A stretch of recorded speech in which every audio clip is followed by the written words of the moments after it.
Hi guys, and welcome to another video. So today we've got quite a lot to get through. We have 3 different things to cover. So we've been given a date for when the League One season is to begin. One player has signed a new contract with us. Oh, and a crazy man wants to buy the club. So this should be an interesting one. So we'll start off with the big one.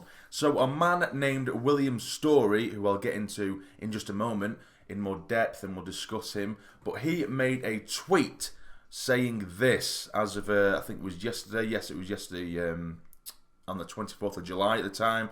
He made a tweet saying, "I am limited in what I can say, but I can confirm that I have made a formal legal offer for Sunderland AFC. I have significant funding from blue chip backers.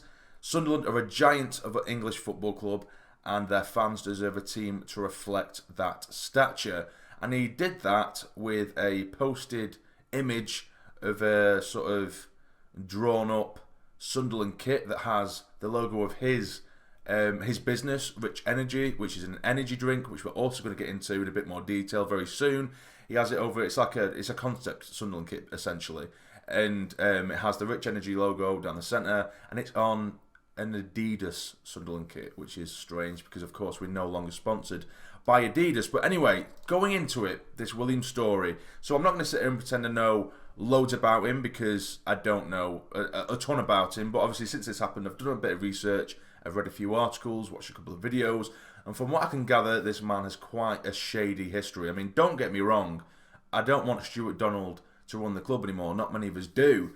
But I don't want an insane man to run the club as well, which is, you know, you might think I'm being a bit picky here, but I just want someone normal to run the club. Do you know what I mean? But let's get into William Storey. So basically, from what I can gather, this man, he has or had this business called Rich Energy. It's an energy drink. Now, you probably never heard of it because it's not on the shelves. It can only be purchased from Amazon, which only goes to certain countries as well. And this Rich Energy drink can also be purchased from the Rich Energy website, which also only goes to certain countries. But that doesn't really mean anything. I thought I'd just give you a bit of background on the Rich Energy. So Rich Energy decided to sponsor and form a partnership with Haas, a Formula One team, a year or so ago, a year or two ago, a couple of years ago.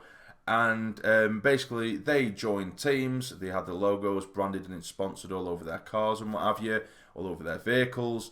And as soon as Haas started to not do very well in the league, halfway through the season, Storey was fed up and wanted to cancel the partnership, which basically shows that as soon as things go to shit, he doesn't want a part of it anymore. So essentially, he left, but the Haas team basically wrote them an email, which he leaked online himself, which again shows he's not exactly the most professional man in the world. That Haas basically said, "You owe us £6 million for this, that, and the other, still from the sponsorship," in which he refused to pay. But then looking into his bank account at the time after he refused to pay that, he also previously claimed to have around £50 million, but then once you looked into his account, he had a measly £500, which to me doesn't sound like the right amount of money, which is going to help Sunderland. I'm sure you'll agree. But also, just to add to the shadiness of this man, he has had 2 different lawsuits against him. One from a company who put a lawsuit up against him because the logo of this Rich Energy drink was pretty much the exact same of this other company. I can't remember. I think it's a company called White. Not too sure what it's called or what it actually is about. I'm pretty sure it's called White. But basically, the logo that was made for this Rich Energy company, it wasn't even like he tried to change it even remotely. It was the exact same, in which he had to pay out £35,000 for. Because they lost the lawsuit. Of course they did, because it was exactly the same. We just copied it. It was a complete copy and paste, and then just wrote Rich Energy on it, which again, he refused to pay. A second lawsuit was from Red Bull, because they tried to copy a Red Bull slogan. Why can't he just make his own stuff? Do you know what I mean? I actually found it hilarious watching how bad this man is in business. It was actually quite funny. But on the serious side, this man wants to buy Sunderland, and people who haven't gone into gone into detail and looked him up. I've actually got quite excited by him on Twitter, which you would do, originally if a man promises you the world, he says he's going to put £50 million into the club, which is something he has said. He's actually been responding to Sunderland fans on Twitter, which is deja vu, because who used to do that and where did that lead them? Do you know what I mean? But either way, yeah, so this man isn't, for me personally, I could be wrong, but doing that little bit of research that I've done, he doesn't seem like the most trustworthy source in the world, or the most trustworthy person, should I say, to own our football club. He did make a second tweet today. He does seem like a very eccentric / strange man. I'm just looking through Twitter now. He made a second tweet today, about 6 hours ago from when I'm recording this, randomly posting a picture of us lifting the FA Cup back in 1973 when we beat Leeds 1-0, of course, stating 1973 FA Cup final in front of 100,000 fans at Wembley. Sunderland beat LUFC to lift the trophy. Sunderland have won the league 6 times, which puts them in top 6 in English football history. I was privileged to visit Roker Park as a boy. Proper fans and brilliant club. #Sunderland. I just find this all very, very weird. I find it really weird. For a man who wants to buy the club, he's posting things like this. And I find it so strange, guys. I really do. And it's, like I say, it makes me laugh, but it also scares me to hell. The thought that Stuart Donald may accept an offer from this guy. I know I have said, please just sell the club, Stuart, and I do, but not to someone like this. And it wouldn't surprise me if Stuart did accept it, because he can see the craziness of this man, and he can just look at us out of spite and just say, well, you thought you had it bad with me. Do you know what I mean? So that is quite scary. But for me, I really wouldn't want a man like that being in charge of our club. So that is the big thing. So I hope I've covered that quite well. Like I said, I did a bit of research. I hope that was quite easy to digest. Oh, but there was one more thing about him, actually, which I did forget. It was a video that I watched earlier. He still says on his Twitter, his name is Rich Energy CEO. He is no longer the CEO. According to a website, Company House, he is no longer registered as CEO. In fact, he has nothing to do with it anymore, this company, which is very, very strange, because it seems like his Twitter makes it look like he is. He's actually nothing to do with this Rich Energy company anymore. Absolutely nothing to do with it. There was 2 people, including himself, that stepped down.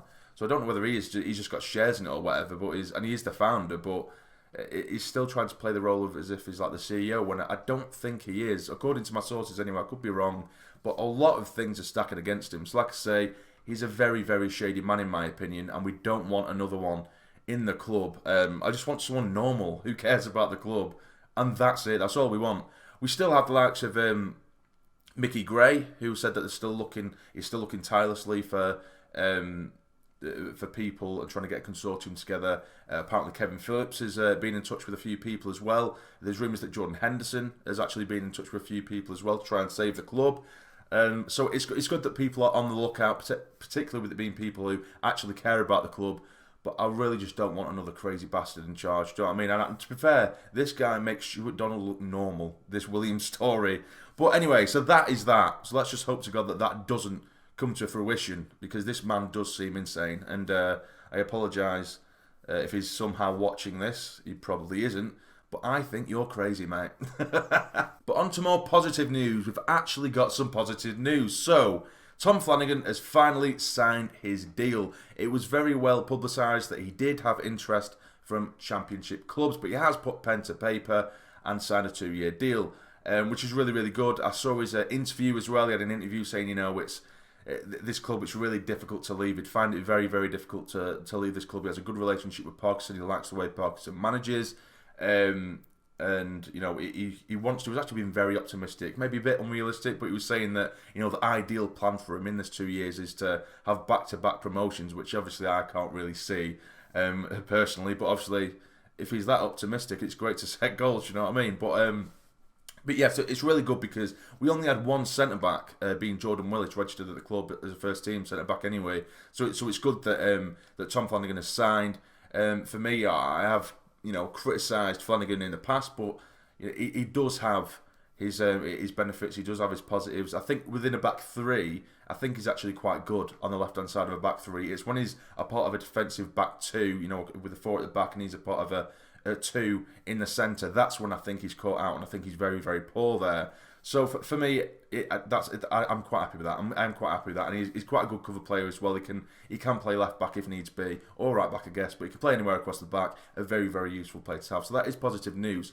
And of course, like I did just mention, the date for when the League One season and League Two season, as well as the rest, that has been confirmed when that is going to be underway, and that is the 12th of September, which is. It's not too far away, just over a month and a half. You know, it's not too bad at all. But at least now we've got a bit of clarity as to what's going on. Will it be behind closed doors? I think so. Boris Johnson has said that it will be around mid-October, around October time. By the time fans will be allowed back into stadiums for events like that, sporting events.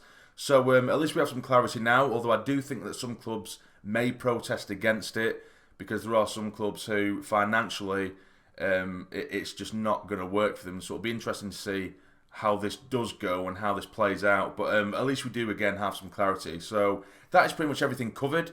Again, you guys let me know about everything I've discussed in this video, particularly William Storey. It's a mad story. If pardon the pun, I don't know. Either way, if you have enjoyed, please hit the like button for me. It'd be massively, massively appreciated. And subscribe to the channel if you're not already to become a fully fledged member of the Sarny Army. But for now, you take care and stay jammy.